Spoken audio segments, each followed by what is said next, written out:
We have over 500 FEMA and other federal personnel have already deployed to California to support response and recovery operations and are working side by side with the state to ensure all needs are indeed met on the ground.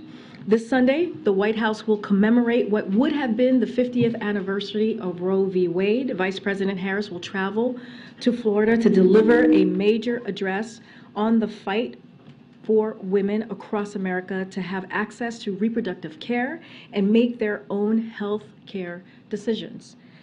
50 years after the Supreme Court's 1973 decision in Roe v. Wade, ultra-MAGA Republican officials continue to push at all levels of government for extreme legislation rolling back women's fundamental rights, including a national abortion ban. At the state level, more than 60 anti-choice bills have been produced for the 2023 legislative session, including extreme proposals going as far as threatening women with felony charges for accessing care. In stark contrast, the President and the Vice President remain committed to fighting these extreme attacks on women and expanding access to reproductive care however they possibly can. This Sunday, the President will speak about the fight to secure women's fundamental right to reproductive health care in the face of these attacks. She will talk about what's at stake for millions of women across the country, and most importantly, the need for Congress to codify the protections of Roe into law. The President and the Vice President and a strong majority of the American people believe that women must be empowered to make decisions about their own lives and health care, and that those decisions should not be politicized or second-guessed by politicians. Unfortunately, that is exactly what Republican officials are doing in Congress. Despite the outcome of the midterm elections, in which millions of Americans went to the polls just across the country to protect women's constitutional rights and reject extreme proposals to sell out the middle class, we have seen House Republicans abuse their narrow majority to take aim at the very issues the American people care about the most. In addition to attacking women's health care, we've already seen House Republicans try and undercut the progress President Biden has made rebuilding the economy from the bottom up and the middle out. Today, we got our news of even more progress tackling inflation, bringing costs down for Americans. Both producer and consumer inflation has now fallen for about 6 months straight. And consumer spending remains strong, with retail sales in December about flat when adjusted for inflation.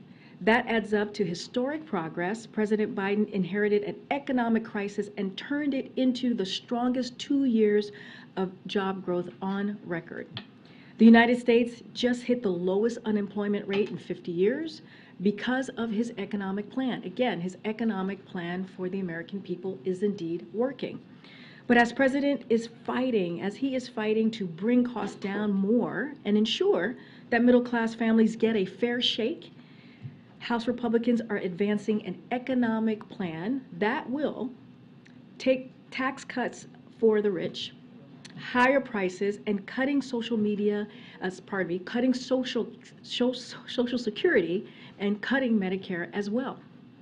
Their very first vote of the new Congress was a bill to worsen inflation and tax welfare for the rich.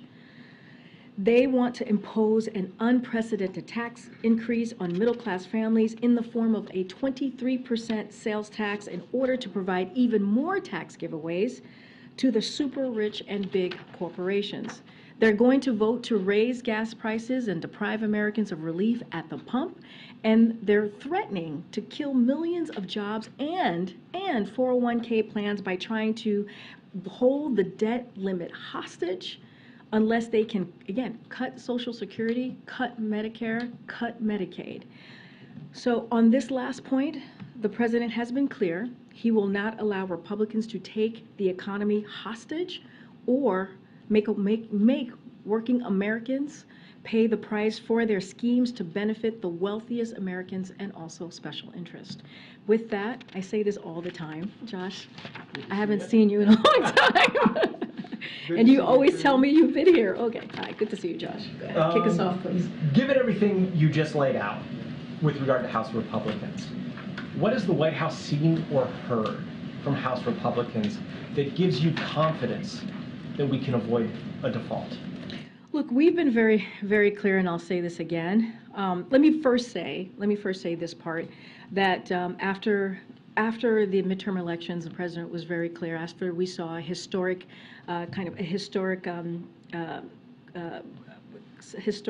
when it comes to a Democratic president in 60 years being able to have a successful midterm. When you look at what we saw in the Senate and we look at the red wave that never happened, the president said, the American people spoke very loudly and very clearly. They want to see us work in a bipartisan way. So the president wants to do that. He's looking to do that.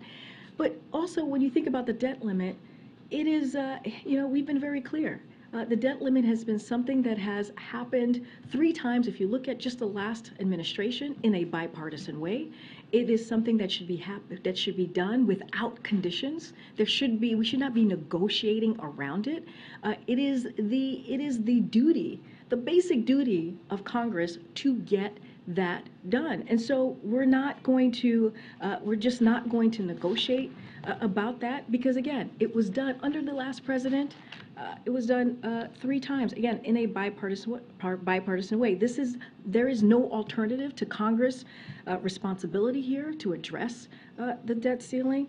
Treasury makes millions of payments each day. Their system is built to pay our country's bills on time. It's not set to make the United States delinquent by paying our bills. There is a reason that Treasury secretaries of both parties, if you think about it and if you all remember, rejected this incredible, risky, and dangerous idea that has never been tried before. So it is essential for Congress to recognize that dealing with the debt ceiling is their constitutional responsibility. This is an easy one. This is something that should be happening without conditions. Just to make sure I understand, do you think House Republicans in this Congress see their responsibilities the way that you just outlined? They should. I just laid out why they should feel the responsibility. And I talked about this yesterday. I quoted the Chamber of Commerce said it would have catastrophic economic consequences. A former economist to Republican Senators Rob Portman, Marco Rubio, Mitt Romney called it a really bad idea and disaster. And in 2011, then Treasury Secretary Tim Geithner called it unworkable and harmful. The precedent has been for both parties to come together and to get this done. We are talking about the full faith and credit of our country. And then secondly, real fast, help us understand, given the frequency with which President Biden works in Delaware, what is the case against having visitor logs for his house? So I am going to refer you to the White House counsel. They actually addressed this. They answered this question that you are asking me, I believe, on Sunday, and I also believe the Secret Service put out a statement. So I would refer you to those 2 statements that came out from the White House. I'm actually going to go around. I got a lovely letter from Tamara Keith, your president of the White House Correspondents Association, and she asked that I go around, so I'm going to do that. Go ahead, Courtney. Thanks, Karine. I wanted to ask about the FAA issue last week with the ground stop that was called at airports across the country. When is the president expecting to receive an after-action report? So as DOT said, the issue was a damaged database file with no evidence of a cyber attack. So I want to be very clear about this. And you heard Secretary Buttigieg say that there is going to be an after action report. I don't have a timeline for you to share from here. I would refer you to the Department of Transportation. But this is something that we obviously take very seriously when it comes to the safety of Americans. That is something who are flying, something that we make a priority. When the timeline of the action report, I would refer you to the Department of Transportation. Also, this year Congress will have to reauthorize funding for the FAA. Is there anything that the president wants to see specifically in that bill that pertains to what happened last week? Again, that's something, as I mentioned last week, that happens every 5 years. We're up, this is the time that we're going to see Congress act on this. Don't have anything to share on specifics. Again, as you know, this is something, as I just mentioned, when it comes to the safety of American people, this is something that is a priority for us. We want to get to the bottom of what occurred just days ago, not too long ago. I don't have any specifics on the action that Congress is going to take. I'm going to go way to the back. Go ahead, Wes? Owen, sorry, Owen. I'm so sorry. That's my bad. Sorry, Owen. Hi, Corinne. Good afternoon. Thank you. I'd like to turn your attention to Nigeria. Just a few days ago, an absolutely horrific story. A Catholic priest in his rectory early Sunday morning was literally burned to death. Bandits burned the rectory, and today, as a matter of fact, Pope Francis asked the world to pray for Father Isaac Achi. Question one, two questions here. One, will the Biden administration forcefully condemn acts of violence against Christians in Nigeria? So let me just say we are saddened by the senseless killing. We have seen the reports, and we certainly are saddened by that. We are monitoring the situation as information develops. And so we hope the Nigerian authorities will quickly bring the perpetrators to justice. And of course, we condemn violence of any kind. And so that is something that you've heard me say many times from this podium, and that is something that we will continue to condemn. Just to follow up on that, how many more Nigerian priests have to be so brutally murdered before Nigeria is placed back on the countries of particular concern list, you know, the State Department's list? That is something I would refer you to the State Department about, that particular list. Go ahead, Niels.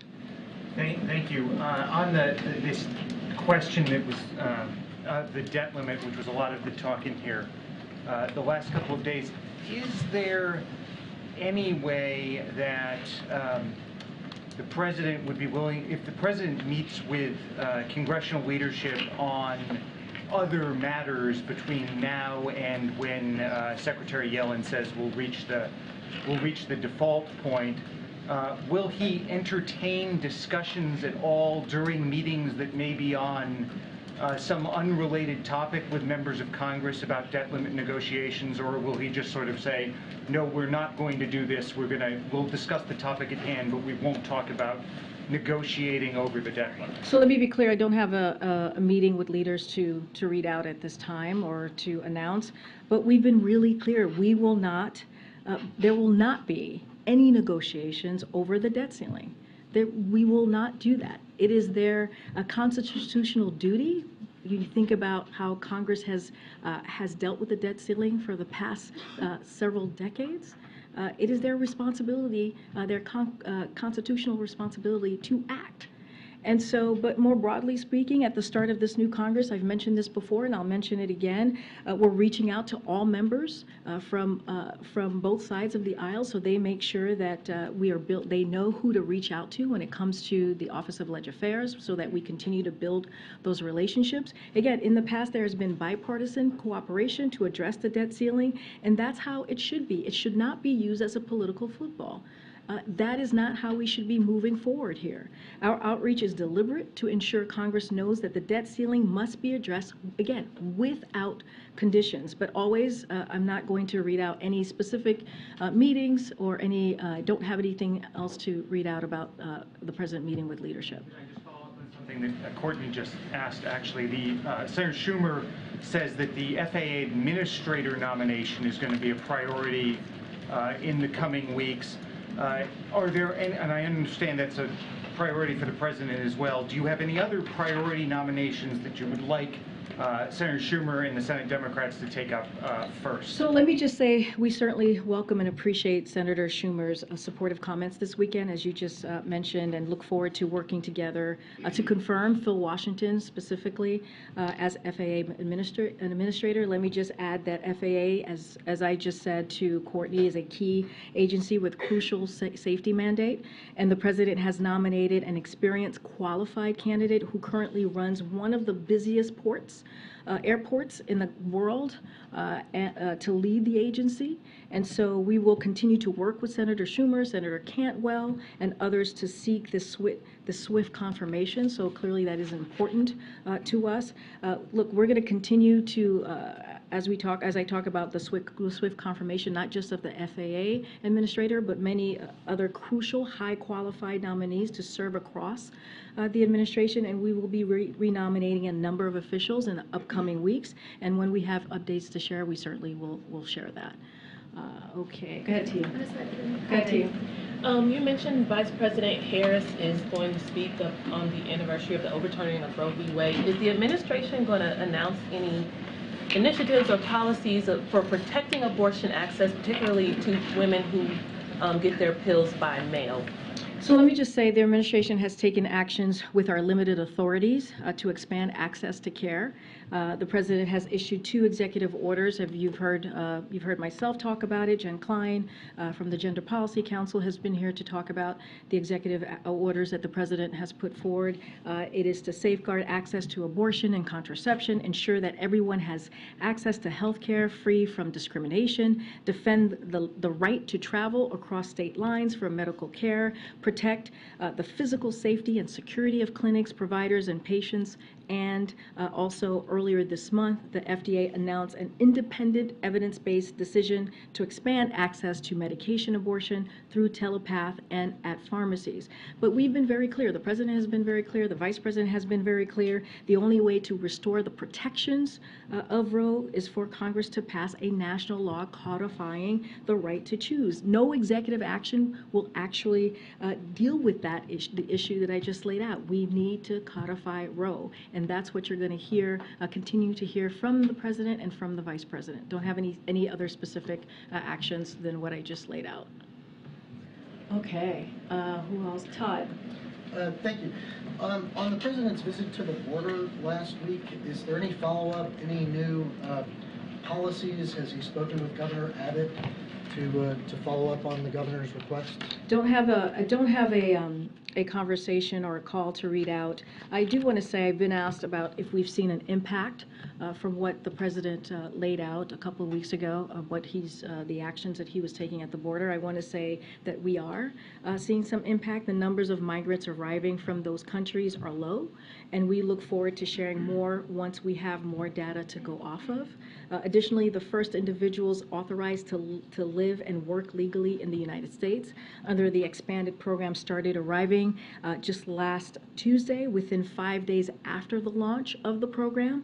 Hundreds more have been vetted and approved for travel and can book a flight to the United States to arrive on time. But I want to be very clear. Again, we need Congress to take action. The president has done what he can, from the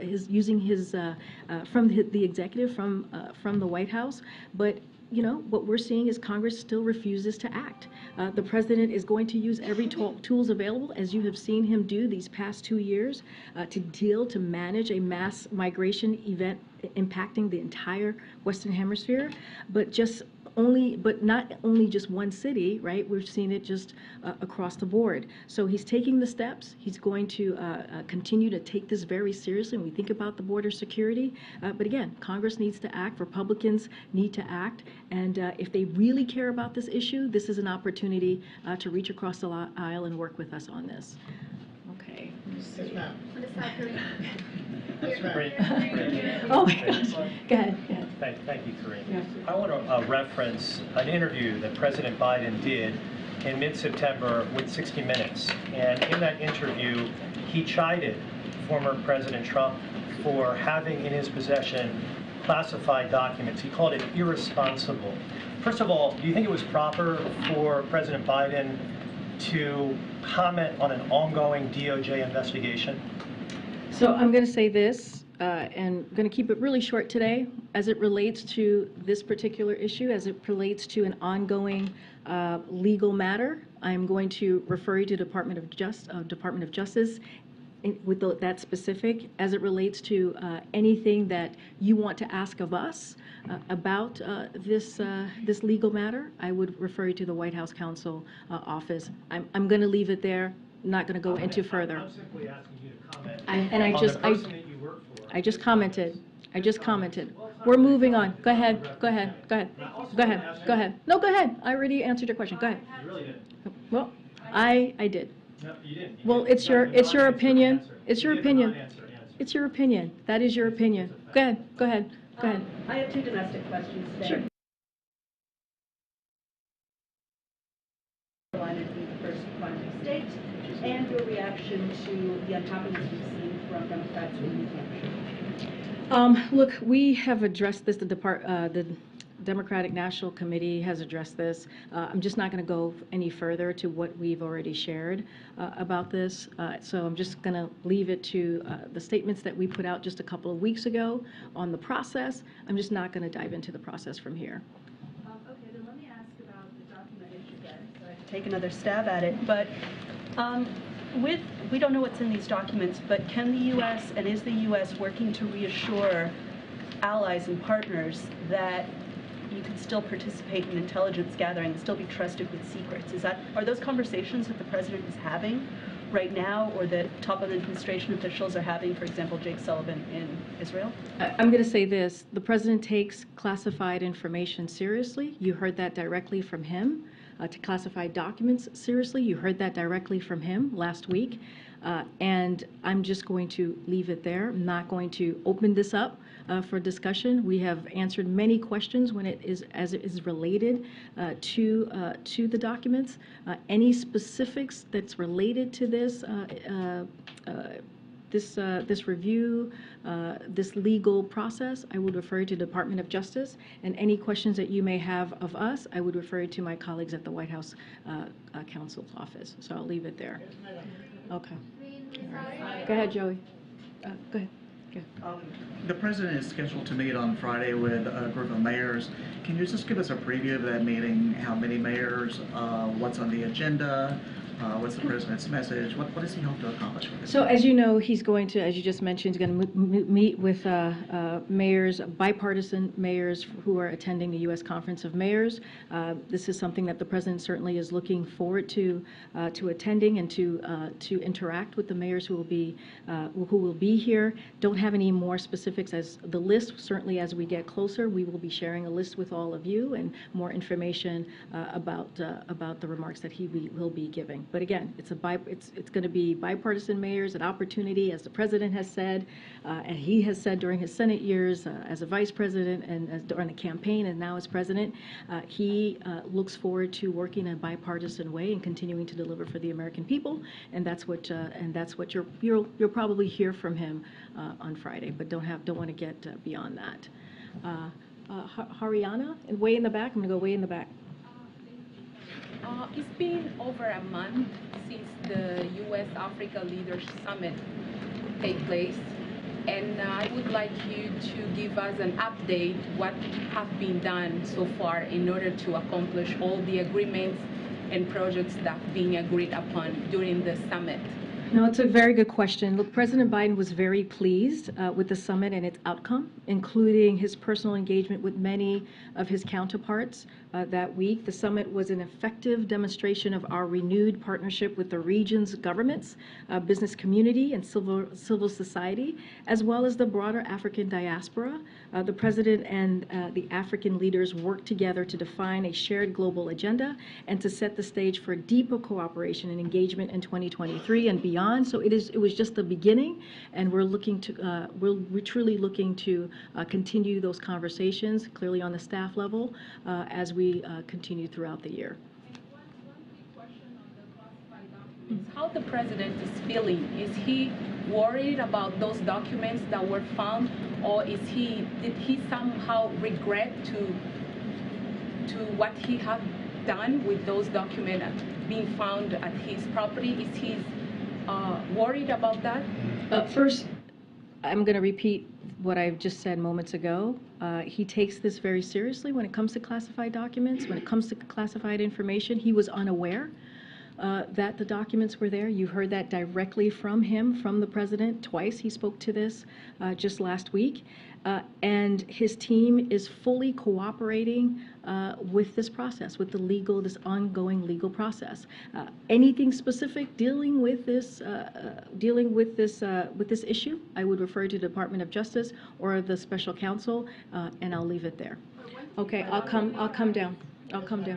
Go ahead, Mayor. Thank you, I appreciate it. The White House today put out this really sharply worded statement about the committee assignments, the oversight committee assignments.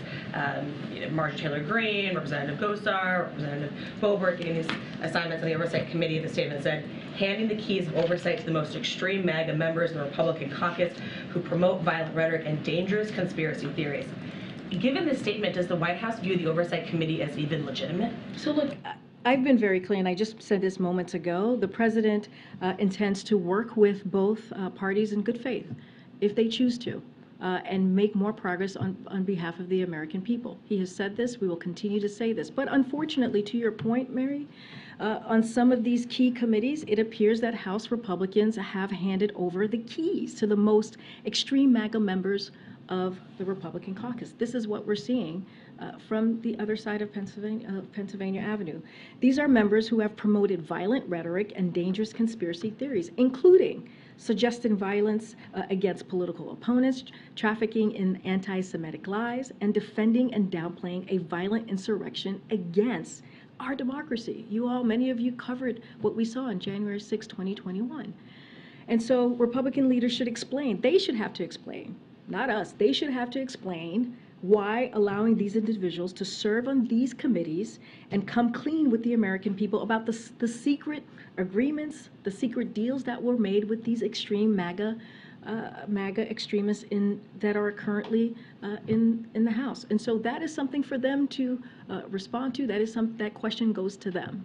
Sounds like you don't view the committee as very. I did not say that. I laid out what the president intends to do. I laid out what unfortunately, what the actions that they have taken, how unfortunate it is to basically hand over the keys to some of the most extreme people in the Republican Party, the MAGA, ultra MAGA Republicans, and what they've done.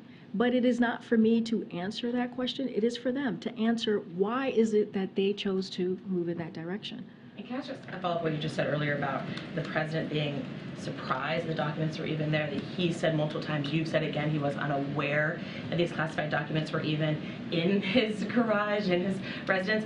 Given that you could actually just be surprised that documents were there, does that suggest to you, to this White House, that reform is needed? There needs to be changes for how classified documents are tracked through the U.S. government. I'm not in a position to talk about reform or how this process should go forward. What I will say is this is something that's being reviewed by the Department of Justice. I would refer you to them. I would refer you to the special counsel. I'm just not going to go any further than that. Okay. Go ahead. Ariel. Thank you so much.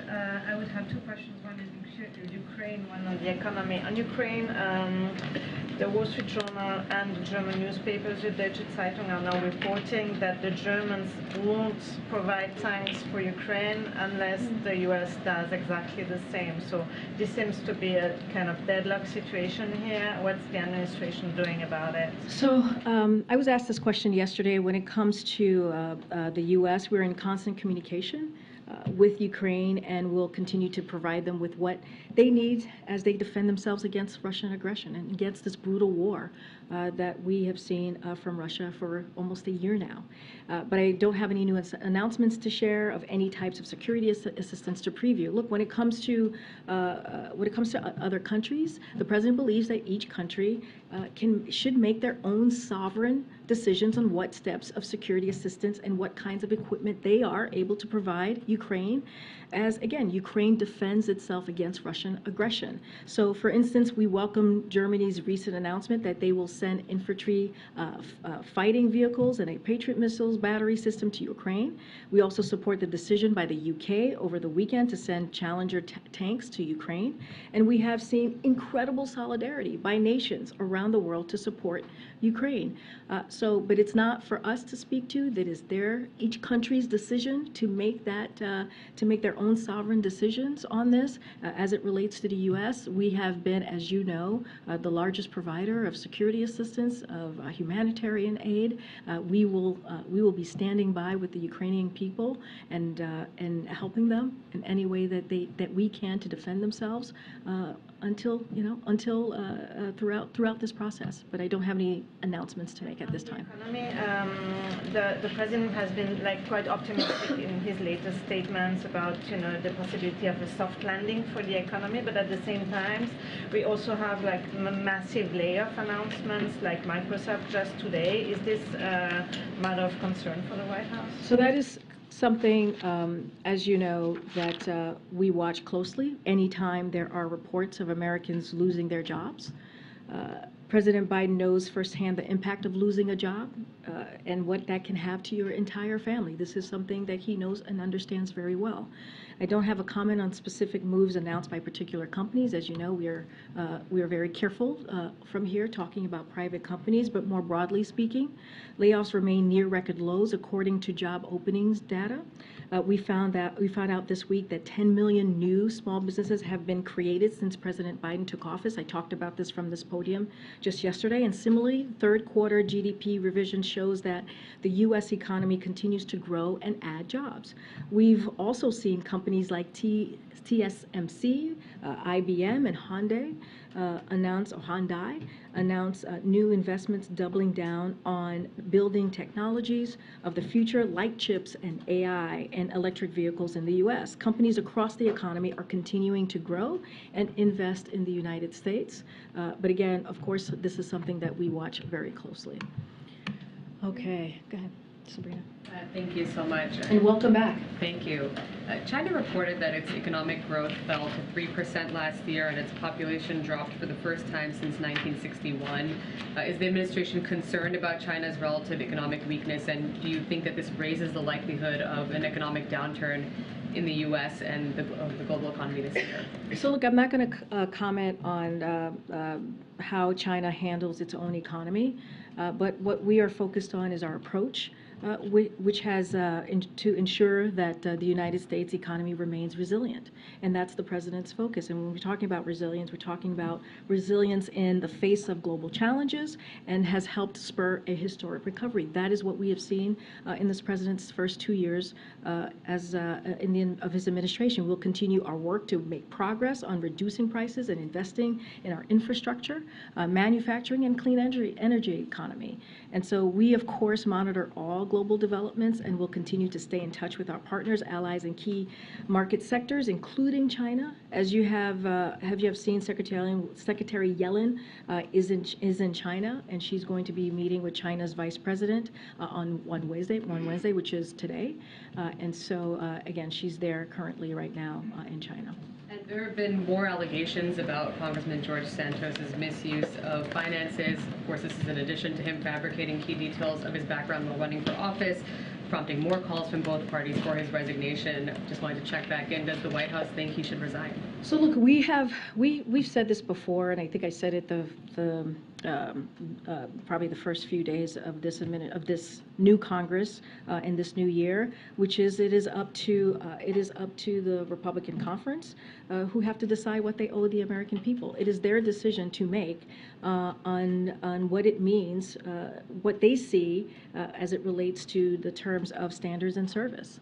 They have to decide that. It is their conference. He is part of their conference, clearly. But sadly, we have seen that they feel they owe the American people when it comes to standards by the actions that they have taken on this particular individual. Look, just looking at the committee that he has been assigned to when it comes to Biden's economic plan, and when it comes to the announcement that I made yesterday, when it comes to small business, we have seen a business application with over 10 million new small businesses created under this leadership. And so the president takes that very seriously. He takes making sure that we're building an economy from the bottom up, the middle out, very seriously. And you see that in every part of his policies and every economic policy that he pushes forward. But again, this is up to the Republican conference to show what they think they owe the American people. So it's their decision to make. Okay. Thank you, Corinne. Just a quick follow-up on the economy and job cuts. Amazon announced 18,000 job cuts today. Microsoft announced 10,000 job cuts today. All these thousands of job cuts are coming on top of tens of thousands of jobs being cut across the tech sector and across sectors in corporate America. Obviously, the White House and the administration, like you just pointed out a couple of minutes ago, still believes the economy is resilient, does not expect it to slip into a recession. But as we talk about mass layoffs and as the White House continues to point a strong economy and overall recovery in the labor market, how do you expect some of these numbers and some of these statistics to impact that recovery in the coming months? So let me just be clear, when you talk about recession and you talk about what we're seeing currently with the economy, these are the data points, right? The data points are showing that this is not what we see, what the economy is currently to pre-recession or recession. I mean, that is what the experts are saying as well, and that's what the data points are proving. With CPI today, the consumer, not CPI, the PPI today, we're seeing that inflation is actually indeed moderating. And a lot of that is connected to the president's economic policies.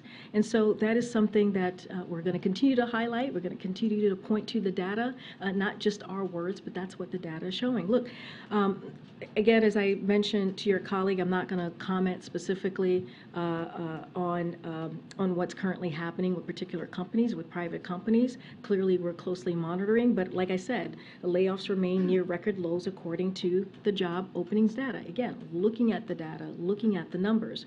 We found out, again, I talked about the small businesses, 10 million new small businesses have been created since the president took office. That matters. Those data points also matter. The third quarter GDP revision shows that the U.S. economy continues to grow and add jobs. So that's what I will point you to in answering your question as I just laid out. But again, we are seeing we're seeing the president's economic policy actually working, and I think that's important as well. Is there more work to do? Always more work to do, and you hear that from us as well. So no immediate concern from these tens of thousands of What I'm layoffs saying is across we're going to the- closely monitor this. We are always keeping an eye on these things, but these are private companies that are making decisions, and we're just not going to comment. And a quick one on China, if I may. You were talking about Secretary Yellen. Treasury announced today that she's planning to go to China. Secretary of State is planning to go to China. The president met with Xi in Bali in November. Clearly, there is sort of momentum in, some sort of rebuilding of ties between the two nations. Going forward this year, should we expect the administration and the White House to perhaps tone down its rhetoric against China and really focus on rebuilding the relationship between the two I think we've been economies? very clear on our approach with China. That hasn't changed. We're looking for a competition, right? That's how we see our relationship with China. That hasn't changed. It's not going to change when the president walked into the administration in 2021, and certainly not going to change in 2023. Go ahead, Karen. I actually have an answer for you on the question you asked me yesterday. So I said I would will just say, yes, okay, if you have a response. This is the New Mexico, New I believe, Mexico, right? yes, Okay, yes. so the allegations here are horrifying and shocking, and it's a miracle that no one was hurt. The president has spoken out repeatedly and emphatically about how our nation rejects violence as a political tool. That is a bedrock principle of our democracy. It is important for leaders in both parties to reaffirm that particularly as we've seen an increase in violent rhetoric and political violence like we've seen most recently, again, in New Mexico. This administration has also emphasized the dangerous ways in which conspiracy theories and disinformation can lead some individuals to violence. Again, we urge leaders in both parties to reject lies and conspiracies. And finally, let me add, it's worth emphasizing that those intending to use violence as a political tool often choose firearms to intimidate and inflict carnage. And so that is why this administration has made strides to address firearms, but also has urged more to be done. Again, it's horrifying and shocking, and we're just glad that no one was hurt in this event. And if I can also ask you, I had asked you last Friday, and I know that there was a formal request from the WHCA to have Richard Sauber come to the briefing and take questions. To follow up on that, would you commit to having the White House counsel come here and take questions? That is something that I would refer you to the White House counsel's office. They have been engaged with all of you. I know, again, they did a 45-minute call with many of, if not you, many of your colleagues. Somebody here had said 30 minutes, but it was not. It was actually 45 minutes. They miscounted. And so that was important. They will continue to engage with all of you. And so again, I would refer you to the White House Counsel's Office on this, and any specifics to the ongoing legal matter, I would refer you to the Department of Justice. Did you pass along the request? I'm happy to pass it along. Thank you, Corinne. I have two questions, one on NATO, one on Belarus. There's an impasse between Sweden, Finland, and Turkey over Ankara's demands related to Sweden's and Finland's NATO accession. So I'm wondering if you consider those demands reasonable, and if not, does the President consider Turkey a reliable NATO ally? And the second question on Belarus, a trial of a prominent Polish Belarusian activist, Andrzej Poczobut, has started in Belarus yesterday, and he's facing 12 years in prison for just criticizing Lukashenko's regime. Can you comment on that, and is there anything that the U.S. can do to help to press Belarus on this? So let me just say that we do see Turkey as a reliable ally. So I'll answer that question that you just asked me. Anything specific about the agreement and what's currently happening, we would refer you to the Turkish government to speak on their own position. That's not something that I will do for them. I would not speak for them here. What I can say is that we have been a strong supporter of Finland and Sweden's applications for NATO membership and worked with the Senate to move quickly to ratify their applications. You saw, you all were here and saw Finland and Sweden's leadership here with the President not too long ago. We have welcomed the rapid ratifications by our allies, and we urge all remaining allies to complete their own ratification process as quickly as possible. To your question about Belarus, so we condemn the regime's blatant attempts to intimidate and harass peaceful protesters, members of the democratic oppositions, journalists, unionists, activists, human rights defenders, and ordinary Belarusians. These politically motivated trials are just the latest examples of the regime's effort to intimidate and repress those who seek justice, respect for human rights, and democratic Belarus. And a democratic Belarus, I should say. To respond to these human rights abuses, the State Department recently took action to impose visa restrictions on 25 individuals for their involvement in undermining Belarus's democracy. The U.S., the United States, stands firmly with Belarusian people and their democratic aspirations. I'm going to keep going. Thank you, Corinne. To be clear, my question's about procedures here at the White House and not about anything specific related to the DOJ investigation. So I'm just wondering how this episode has prompted a review of the process in which staffers handle classified information and how they are turned over to National Archives during a transition. And to be clear, I'm going to refer you to my colleagues at the White House Counsel's Office. They will be able to address that particular questions. I'm just not going to address something that is even related to an ongoing legal process. Why not? I mean, I'm having a hard time understanding why I just said, questions about procedure and I just said to you, the White House Counsel's Office will be able to address that question. Is President Biden satisfied with the current SOP of handling classified materials here and turning them over to National Archives? Again, I will refer you to the White House Counsel's Office. They're the people who would be able to answer that question about classified information. So just to be clear, from this point on, are you not going to be taking questions about the classified documents? I have been very clear over and over again. We are going to be prudent here. We're going to be consistent. This particular matter is being looked at. There's a legal process currently happening at the Department of Justice, and I'm going to refer you to the Department of Justice on any specifics to this particular case, and anything that has to deal with what we're doing here, I would refer you to the White House Counsel's Office. And let me remind you, this is not a new process here.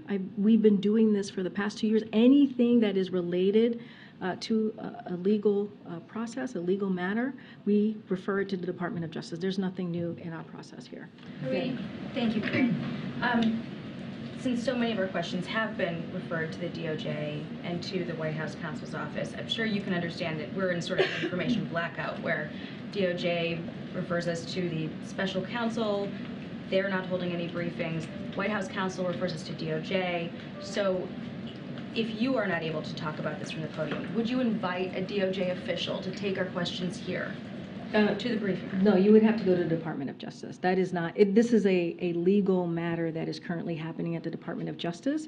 And the President has been very, very clear when it comes to these types of legal matters, when it comes to investigations, he's not going to interfere.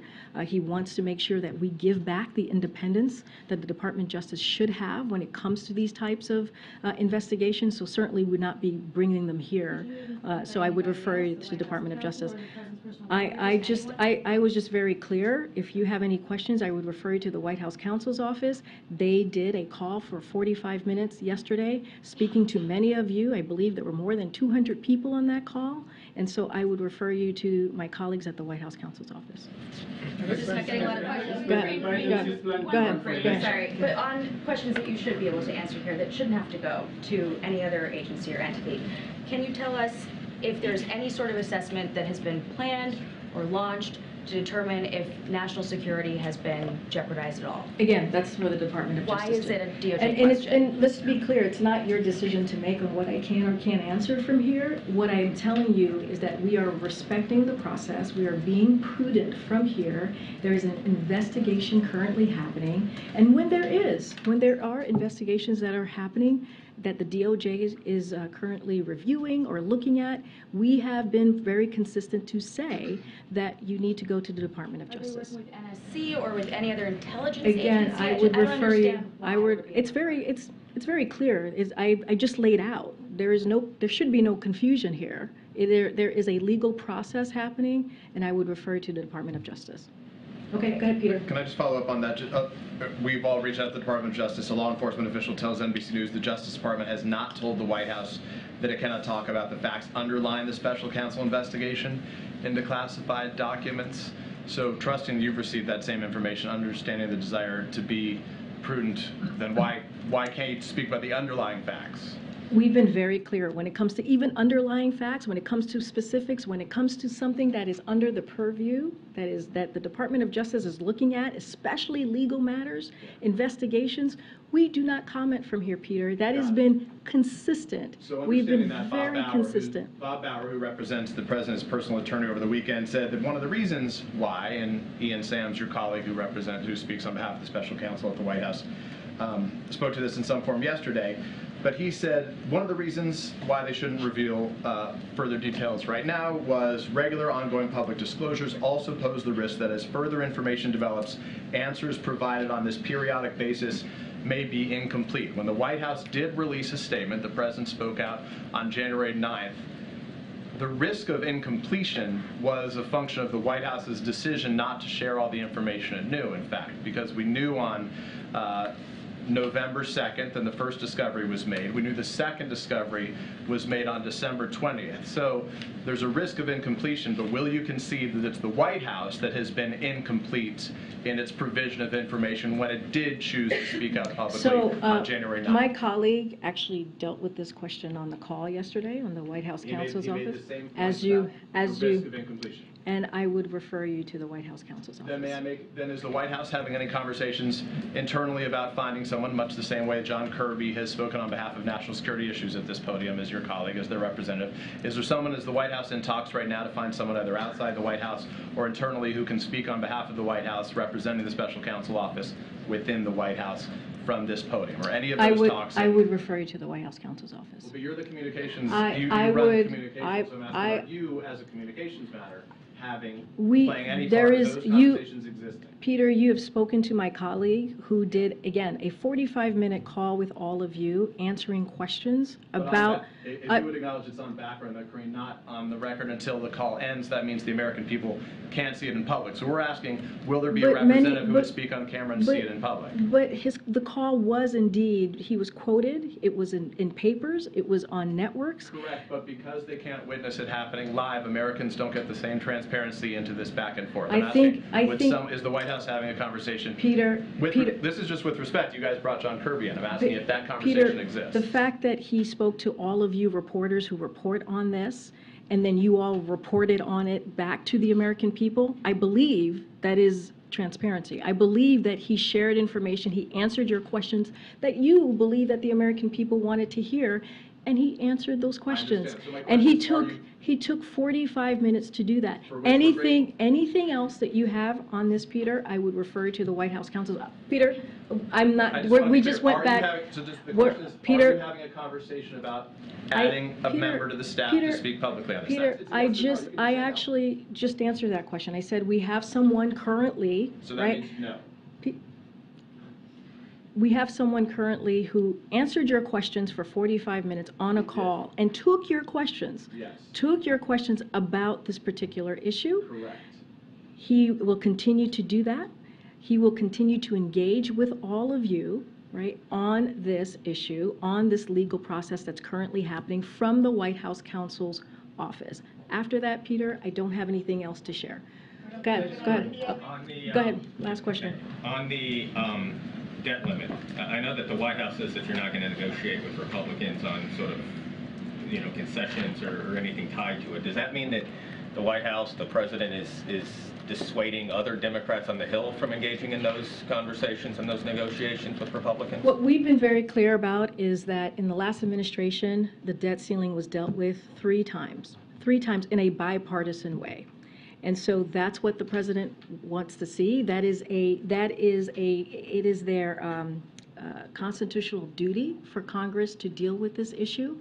And again, it's been done in a bipartisan way, and we should not put the full faith and credit of our country and take it hostage, right? We should not do that. And so that's what we've been very clear about. It's been done in a bipartisan way the last 3 times under the last administration, and that's what we want to see. So just to be clear, Democrats and Republicans in a bipartisan way reach an understanding, reach an agreement as it relates to the debt limit. The president would accept that. We've been very clear. There should not be any negotiations around here. We should not be stepping around dealing with the debt ceiling. We've been incredibly clear here. This is an issue that is a constant, the basic duties of Congress to take care of, to handle. And so we're going to continue to say that. We're going to be very clear. It should be done without conditions. Thank you, everybody. President Biden prepared for response to the legacy when it comes to